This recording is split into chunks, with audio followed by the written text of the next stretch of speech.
এইবারের টপিক্সটা হলো কিভাবে তোমরা পোলার যৌগ এবং অপোলার যৌগ এই দুইটা আইডেন্টিফাই করতে পারবা। ঠিক আছে, তোমাদের এক্সামে দিল যে বেশ কিছু যৌগ দিয়ে বললো যে এখান থেকে পোলার এবং অপোলার যৌগগুলো চিহ্নিত করো, কিভাবে করবা। তো শুরুতে আমরা পোলার যৌগ নিয়ে কথা বলি। তো আমরা প্রথমে পোলার যৌগের সংজ্ঞাটা একটু এক নজর দেখে নেব যে পোলার যৌগ কাকে বলে। বলা হচ্ছে যে সমযোজী বন্ধনে আবদ্ধ দুইটা পরমাণু যদি কি হয়, ভিন্ন হয়, এরূপ পরমাণুদ্বয়ের ভিতরে তড়িৎ ঋণাত্মকতার একটা পার্থক্য থাকতে হবে, তাহলে বন্ধন ইলেকট্রন জোড়টি যে পরমাণুর তড়িৎ ঋণাত্মকতা বেশি তার দিকে বেশি সরে যায়। এই বেশি সরে যাওয়ার ফলে কি হয়, ওই পরমাণুর উপরে একটা আংশিক ঋণাত্মক চার্জ, এবং যার দিকে সরে যায় না অর্থাৎ যে কম তড়িৎ ঋণাত্মক পরমাণু তার দিকে একটা আংশিক ধনাত্মক চার্জ সৃষ্টি হয়। তাহলে এই যে আংশিক ঋণাত্মক চার্জ আর আংশিক ধনাত্মক চার্জ, এই যে দুইটা দ্বিমেরু অবস্থা সৃষ্টি হয়, এটাকেই বলা হয় পোলারিটি। ঠিক আছে, এরূপ দ্বিমেরু বন্ধনকে পোলার বন্ধন বলে, আর এই ঘটনাকে পোলারিটি বলে। তাহলে পোলার বন্ধনের মাধ্যমে যে অণু উৎপন্ন হবে তাকে আমরা পোলার অণু বা পোলার যৌগ নামে ডাকবো। যেমন পানি, হাইড্রোজেন ফ্লোরাইড, হাইড্রোজেন ক্লোরাইড, এরাই হলো মূলত পোলার যৌগ। ঠিক আছে, তো এটা হলো পোলার যৌগের জাস্ট একটা সংজ্ঞা। এখন পোলার যৌগ আমরা চিনব কিভাবে? আমরা সংজ্ঞা থেকে এখানে 4টা পয়েন্ট নোট করেছি।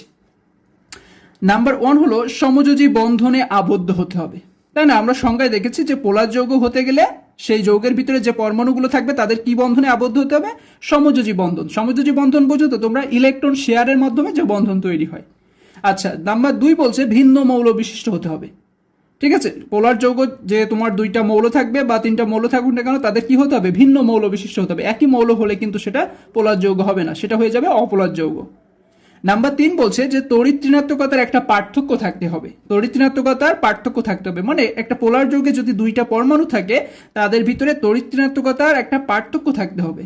সে পার্থক্যটা কেমন? 0.5 এর থেকেও বেশি আর 1.7 এর থেকে কম। ঠিক আছে, 0.5 এর থেকে বেশি, 1.7 এর থেকে কম, বা মাঝে মাঝে 0.5 হলেও তাকে পোলার যৌগ আমরা বলতে পারি, কিংবা 1.7 থেকে 1.2 পয়েন্ট বেশি হলেও আমরা পোলার যৌগ ডাকতে পারি। বাট ওর চেয়ে বেশি হয়ে গেলে আর সেটা অপোলার থাকে না, সেটা হয়ে যায় অপোলার যৌগ। তাহলে 0.5 এর বেশি হলে পোলার যৌগ হবে, 0.5 এর কম হলে কি হবে? অপোলার যৌগ হবে। আবার তড়িৎ ঋণাত্মকতা সর্বোচ্চ 1.7 হলেই পোলার যৌগ হবে, মানে সর্বোচ্চ মাত্রা। আর 1.7 ছাড়িয়ে গেলে তখন কি হয়ে যাবে? অপোলার যৌগ হয়ে যাবে। তাহলে পোলার যৌগে যে পরমাণু 2টা থাকবে তাদের ভিতরে কি থাকতে হবে? একটা তড়িৎ ঋণাত্মকতার পার্থক্য থাকতে হবে, মানে একজন অত্যাধিক তড়িৎ ঋণাত্মক হবে আর একজন একটু কম তড়িৎ ঋণাত্মক হবে, এরকম সেম হলে কিন্তু হবে না, সেটা হয়ে যাবে অপোলার যৌগ। আচ্ছা, এইবার আকৃতিটা খুব একটা ম্যান্ডেটরি না, এটা আমরা এইভাবে আলোচনা করবো না, কারণ আকৃতি এখানে লাগে না খুব একটা। মূলত এই 3টা বিষয় খেয়াল রাখবা। এখন দেখো আমরা কিভাবে পোলার যৌগ নির্ণয় করতে পারি। এখানে একটা যৌগ আছে এইচএফ, তোমরা এর নাম জানো তো? একে বলা হয় হাইড্রোজেন ফ্লোরাইড, তাই না? তো এই সেপের হাইড্রোজেন এবং ফ্লোরিন 2টা ভিন্ন মৌল। এখানে বলছে কি পোলার যৌগ হতে গেলে ভিন্ন মৌল হতে হবে, তাহলে 2টা ভিন্ন মৌল। আচ্ছা, সমযোজী বন্ধনে আবদ্ধ হতে হবে। সমযোজী বন্ধন মানে কি? ইলেকট্রন শেয়ারের মাধ্যমে। এই যে হাইড্রোজেনের একটা ইলেকট্রন এবং ফ্লোরিনের একটা ইলেকট্রন এখানে কি হয়? শেয়ার হয়ে বন্ধনটা তৈরি করে। ঠিক আছে, তাহলে 1, 2 দুইটা মিলে যাচ্ছে। আবার আমরা জানি সমযোজী বন্ধনে তারাই আবদ্ধ হয় সাধারণত কারা? অধাতু আর অধাতু, যেহেতু হাইড্রোজেন অধাতু, ফ্লোরিন অধাতু। আচ্ছা, এবার 3 নাম্বারটা দেখি। বলছে তড়িৎ ঋণাত্মকতার পার্থক্য থাকতে হবে, সেটা কত? 0.5 থেকে বেশি, 1.7 থেকে কম। তো আমরা পার্থক্য নির্ণয় করতে গেলে তো আমাদের এই মৌলগুলোর তড়িৎ ঋণাত্মকতা জানা লাগবে। তো তড়িৎ ঋণাত্মকতা কিভাবে জানবা? দেখো, জাস্ট এই মৌলগুলোর তড়িৎ ঋণাত্মকতা তোমরা একটু মনে রাখার চেষ্টা করবা। যেমন গ্রুপ 17কে আমরা জানি হ্যালোজেন মৌল, তাই না? অর্থাৎ এখানে যে মৌলগুলো আছে তাদের আমরা হ্যালোজেন নামে চিনি। যেমন গ্রুপ 17তে ফ্লোরিনের তড়িৎ ঋণাত্মকতা হলো 4.0, ক্লোরিন 3.0, ব্রোমিন 2.8, আয়োডিন 2.6। অর্থাৎ আমরা জানি একই গ্রুপ বরাবর উপরের দিকে গেলে তড়িৎ ঋণাত্মকতা বাড়ে, কিন্তু একই পর্যায় বরাবর যতই তোমরা ডান দিকে অগ্রসর হবা ততই তড়িৎ ঋণাত্মকতা বৃদ্ধি পাবে। যেমন দ্বিতীয় পর্যায়ের মৌলগুলো দেখে নাও। লিথিয়ামের 1, বেরিলিয়ামের 1.5, ব্রোনের 2, কার্বনের 2.5, নাইট্রোজেনের 3, অক্সিজেনের 3.5। তো এই তড়িৎ ঋণাত্মকতাগুলো তোমরা একটু মুখস্থ রাখবা, ঠিক আছে? কারণ তোমাদের অনেক সময় ম্যাক্সিমাম ক্ষেত্রে এগুলো আসবে। আচ্ছা, হাইড্রোজেন মোস্ট ইম্পর্টেন্ট একটা মৌল, এর তড়িৎ ঋণাত্মকতা প্রায় সর্বক্ষেত্রে ব্যবহৃত হয়।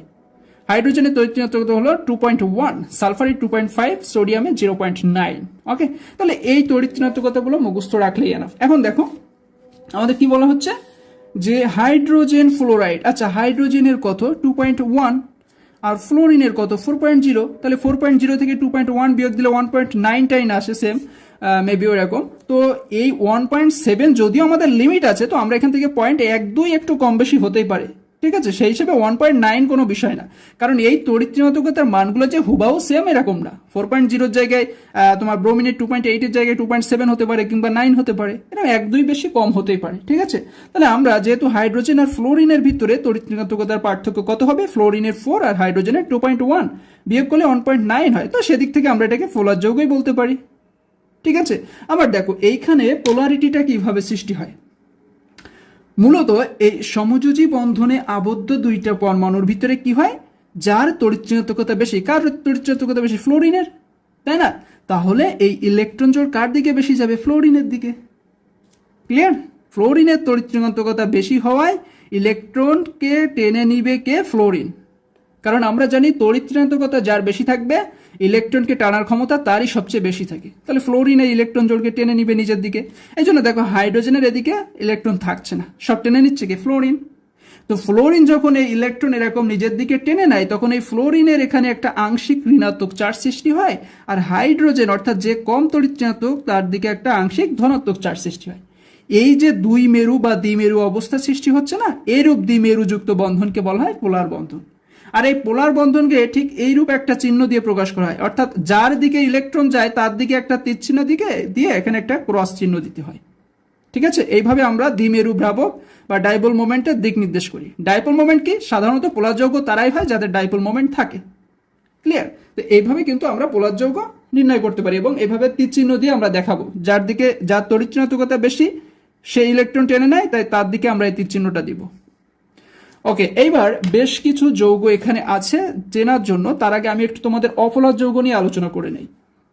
দেখো অপোলার যৌগ কি, অপোলার বা ইংলিশে বলা হয় নন পোলার।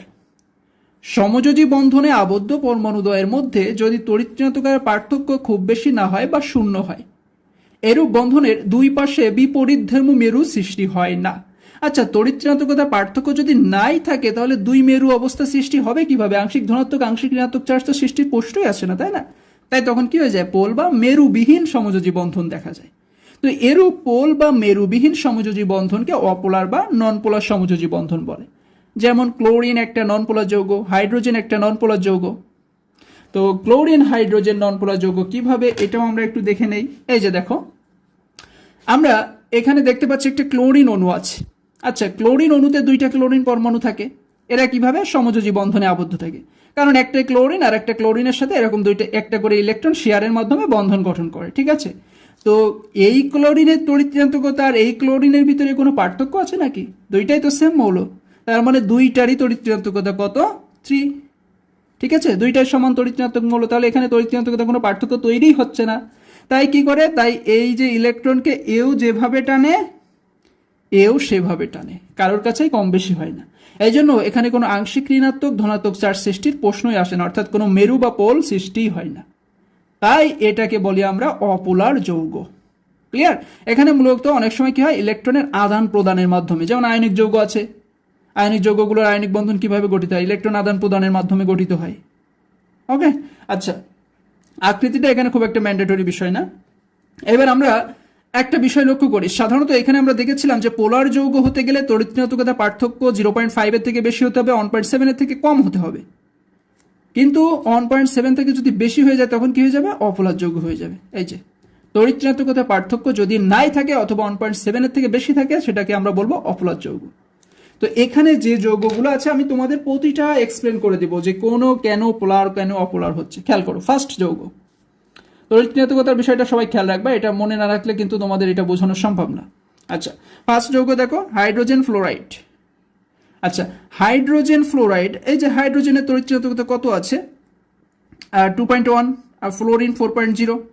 তো এদেরকে বিয়োগ করলে সাধারণত এই ফ্লোরিন 4.1ও হতে পারে, হাইড্রোজেন 2.2ও হতে পারে। তো এদেরকে ওই বিয়োগ করলে কি হয়, 1.7 এর আশেপাশেই থাকে, 1.899 হয়। তো এরকম হলে তোমরা তাকে পোলার ধরতে পারো। ঠিক আছে, এবং এই হাইড্রোজেন ক্লোরাইড হলো সবচেয়ে বেশি পোলার যৌগ। কেন, কারণ ফ্লোরিনের তড়িৎ ঋণাত্মকতা পর্যায় সারণীতে সবচেয়ে বেশি হয় 4.0, এর মতো তড়িৎ ঋণাত্মকতা কিন্তু আর কারণ নেই। ওকে, সেকেন্ড যৌগটা দেখো HCl, হাইড্রোজেনের তড়িৎ ঋণাত্মকতা কত, 2.1, আর ক্লোরিনের তড়িৎ ঋণাত্মকতা হলো 3.0। তো 3.0 থেকে 2.1 বিয়োগ দিলে 0.9 হয়। তো আছে না 0.5 থেকে 1.7 এর ভিতরে মানটা আছে না, তাহলে HCl কে আমরা পোলার যৌগ বলতে পারবো। HBr হাইড্রোজেনের তড়িৎ ঋণাত্মকতা কত 2.1, আর Br মানে ব্রোমিনের তড়িৎ ঋণাত্মকতা কত 2.8, তো 2.8 থেকে 2.1 বিয়োগ দাও 0.7 হবে, তাহলে এটাকেও তো আমরা কি বলতে পারবো পোলার যৌগ। NH3 নাইট্রোজেন আর হাইড্রোজেনের ভিতরে নাইট্রোজেনের কত, নাইট্রোজেনের হলো 3 আর H এর 2.1 বিয়োগ দিলে দেখো 0.9 আসে, তার মানে এটাও পোলার যৌগ। পানি হাইড্রোজেন আর অক্সিজেন, হাইড্রোজেনের 2.1 অক্সিজেনের 3.5 বিয়োগ দাও 1.4 আসে, তার মানে এটাও পোলার যৌগ। সালফার ডাইঅক্সাইড সালফারের কত 2.5 আর অক্সিজেনের কত 3.5 বিয়োগ করলে কত হয় 1, তার মানে এটাও পোলার যৌগ। ওকে, NF3 নাইট্রোজেনের কত, নাইট্রোজেনের হলো 3 আর F ফ্লোরিনের 4.0 বিয়োগ দিলে কত থাকে 1 থাকে, তাহলে NF3 একটা পোলার যৌগ। ওকে, ইথানল, ইথানলে দেখো OH থাকে তাই না, তার মানে এর এই OH কি অক্সিজেনের 3.5 আর হাইড্রোজেনের 2.1 মানে বিয়োগ করলে 0.9 আসে, অর্থাৎ OH বন্ধনটা পোলার বন্ধন। বাট ইথানল, এখানে ইথানল মানে কি কি থাকে বলো তো, এখানে একটা ইথাইল গ্রুপ থাকে CH3 CH2 এরকম একটা গ্রুপ থাকে, সাথে থাকে বন্ড OH।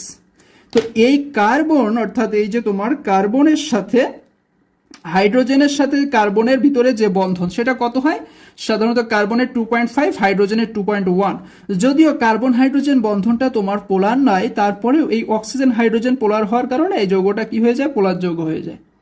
ঠিক আছে, কারণ এদের কার্যকারী মূলক কি হচ্ছে পোলার মূলক।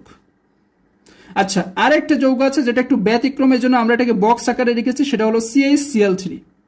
এই যৌগটাকে ব্যতিক্রম আমরা এই কারণে বলছি যে এখানে দেখো প্রতিটার ক্ষেত্রে 2টা করে মৌল দেখেছিলাম আমরা, কিন্তু এখানে মৌল হয়ে যাচ্ছে 3টা, কার্বন হাইড্রোজেন 3টা ক্লোরিন, তাই না।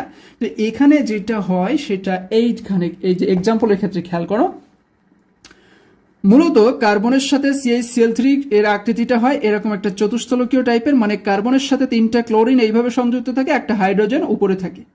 ঠিক আছে, তো আমরা জানি এই কার্বন আর ক্লোরিনের অত্যাধিক তড়িৎচুম্বকতা কার্বনের থেকে বেশি, ক্লোরিনের তড়িৎচুম্বকতা কি কার্বনের থেকে বেশি না, তাই ক্লোরিন কি করে ইলেকট্রনকে ক্লোরিনের দিকে টেনে নেয়, দেখছো সব ক্লোরিনের দিকে টেনে নিচ্ছে। বাট হাইড্রোজেনের তড়িৎচুম্বকতা কার্বনের থেকে কম, কারণ হাইড্রোজেনের 2.1 আর কার্বনের মেবি 2.5, তাই এই হাইড্রোজেন আর টানতে পারে না, বরং উল্টো কার্বনের তড়িৎচুম্বকতা বেশি হয়, এ হাইড্রোজেন থেকে ইলেকট্রনকে নিজের দিকে টেনে নেয়। ঠিক আছে, তো এখানে মূলত যে অবস্থাটা হয় যে এই কার্বনের সাথে ক্লোরিনের বন্ধনগুলো সব কি হয় পোলার হয়। ঠিক আছে, কার্বনের সাথে ক্লোরিনের বন্ধনগুলো সব পোলার হয়। এখন এই পোলার মাত্রাকে যদি কোনোভাবে প্রশ্মিত করা যায় তাহলে তাকে আমরা অপোলার বলতে পারবো। তো এই পোলার মাত্রাটা তখনই প্রশ্মিত করা যাবে যখন এরকম 4টায় সেম বন্ধন থাকবে কিংবা 2টা সেম বন্ধন থাকবে, তাহলে কি হয় একটা বন্ধন আর একটা বন্ধনকে প্রশ্মিত করতে পারে, যেমনটা হয়েছে এই CCl4 বা কার্বন টেট্রাক্লোরাইডে। এখানে 4টা কার্বন ক্লোরিন বন্ধন আছে, তো এদের ভিতরে একটা বন্ধন আরেকটাকে প্রশ্মিত করে এখানে ডাইপোল মোমেন্ট 0 করে দেয়, যার ফলে যৌগটা অপোলার হয়। কিন্তু এই CaCl3 বা ক্লোরোফর্মের ক্ষেত্রে এমনটা হচ্ছে না, কারণ এখানে একটা কার্বন ক্লোরিন আর একটা কার্বন ক্লোরিনকে প্রশ্মিত করলেও দেখো আরেকটা কার্বন ক্লোরিন এক্সট্রা থেকে যাচ্ছে, এ কিন্তু কি কোনোভাবে হাইড্রোজেনের সাথে সম্পর্কিত হতে পারছে না। তাই এই ক্লোরোফর্ম কি হয় পোলার যৌগ হয়, কারণ এখানে তোমার এই পোলারিটির মাত্রা প্রশ্মিত করার প্রশ্নই আসে না, তাই একটা ডাইপোল মোমেন্টের মান থাকে এবং এই ক্লোরোফর্ম পোলার যৌগ হয়। ঠিক আছে, এইটাই কিন্তু একটাই শুধু ব্যতিক্রম, এটা একটু মনে রেখো CaCl3 ক্লোরোফর্ম। আচ্ছা, অপোলার যৌগ কি, অপোলার যৌগগুলো সাধারণত একই পরমাণুর ভিতরে হয়, আবার যারা একই পরমাণুর ভিতরে হয় না তাদের তড়িৎ ঋণাত্মকতা পার্থক্য থাকে 1.7 থেকেও বেশি অথবা 0, কোনো পার্থক্য থাকেই না। ওকে, দেখো এখানে একটা এক্সাম্পল আমরা নিয়েছি ক্লোরিন অণু। তো আমরা দেখেছি কি ক্লোরিন দুইটারই তো তড়িৎ ঋণাত্মকতা সেম, এও ক্লোরিন, তাহলে তো এদের ভিতরে তড়িৎ ঋণাত্মকতা কোনো পার্থক্যই থাকবে না, তাই এরা অপোলার হবে।